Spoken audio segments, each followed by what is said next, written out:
Alright guys, welcome back to the wishing chair and the adventures that they've been having. We are in chapter 12. The name of this chapter is The Wishing Chair is Foolish. So something's gonna happen.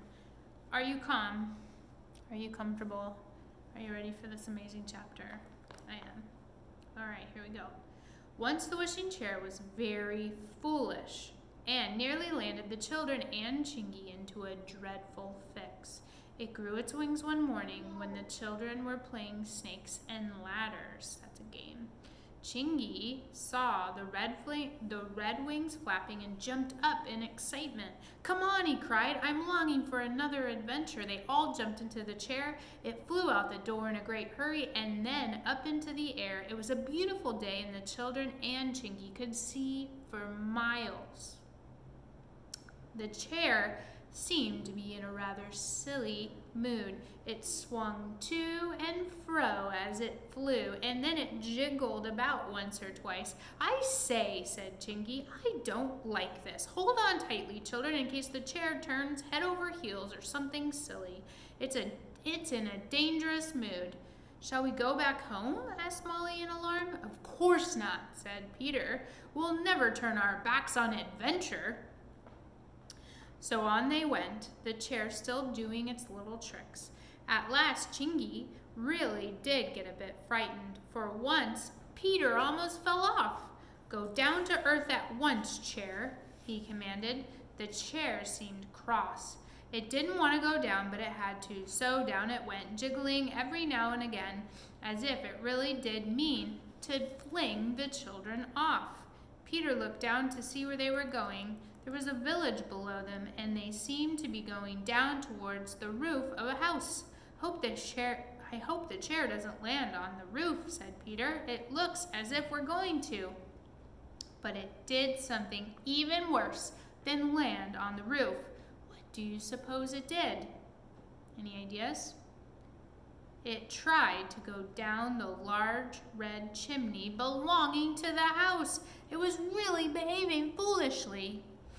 Of course, it couldn't possibly go down, and it stuck fast, 3 legs in and 1 leg out, and there it was, all sideways with the children getting covered in soot and smoke. Chingy climbed out first and helped Peter and Molly out too. They sat on the roof, holding onto the chimney, which felt rather hot because warm smoke was coming out of it. Chingy was very mad. "I never thought the chair would be so silly," he said.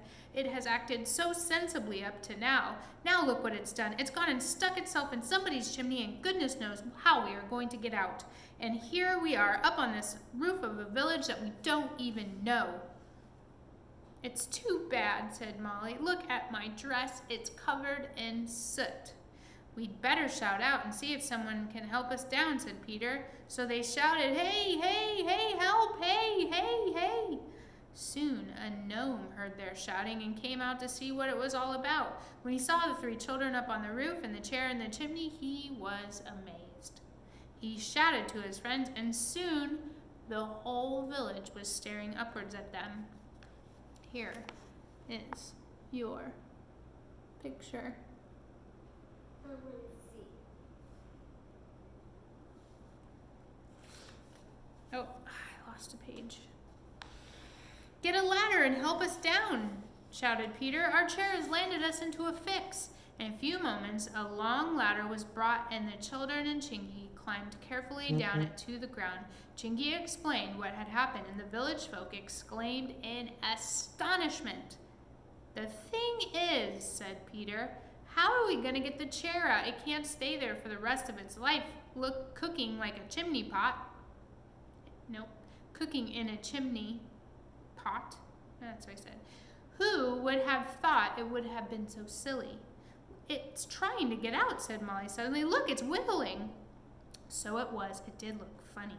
It tried its hardest to get out, but it was stuck much too tightly. It's no good, said Peter gloomily. It will have to stay there. I don't see how we can possibly get it out. Of course we can, said Chinky. We'll get the village sweep to come along and put his long brush up the chimney.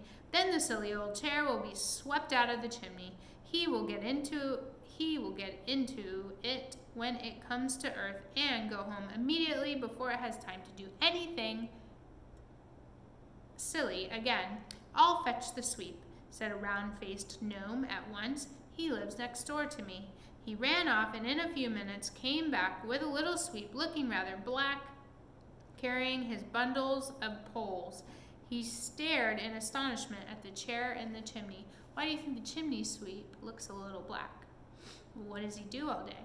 He sweeps all the coal off the side of the chimney. Now, because you live in Hawaii, I have a feeling most of you do not have fireplaces or have not dealt with those, but they get very dirty, just like a campfire would. And I'm sure you've gotten campfire black on you. So the guy that cleans the chimneys gets all dirty. If you've seen Mary Poppins, you would know all about it. Can you push it out for us? Said Chinky anxiously. I'll try, said the sweep. He went into the house and fitted a big round brush on the first pole. He pushed it up the chimney, then he fitted another pole onto the first one and pushed that up the chimney too. So he went on until the brush was almost up to the top. Then he fitted on his last pole and prepared to give it a good push. Chingy, Molly, and Peter were outside the house watching the chair in the chimney. All the gnome villagers were also watching. It was rather exciting. The chair gave a jolt. The sweep is pushing it, yelled Chingy, dancing about excitedly. Ooh, look, he's pushing it hard. The chair's coming out. It's nearly out. And so it was. The sweep was pushing and pushing with its round brush, and the chair was getting loose and was going further up. Suddenly, it came right out of the chimney with a rush. The sweep's brush came out too and twiddled round in the air in a funny manner. There it comes, shouted Molly. Hey, chair, come to earth. But to the children's dismay, the naughty wishing chair flapped its red wings and flew right up into the air. Ah, it did not go to the ground. Oh, I say, said Chingy, it is behaving badly. They all watched it fly away till they could no longer see it. It was gone. Well, said Molly, we have to get home another way, that's all. I'm afraid we've lost the chair now. That's interesting. Usually she gets very upset, but today she's being very logical. We'll catch the bus that leaves here in 5 minutes' time, said Chingy, looking at a bus timetable set out on a wall near.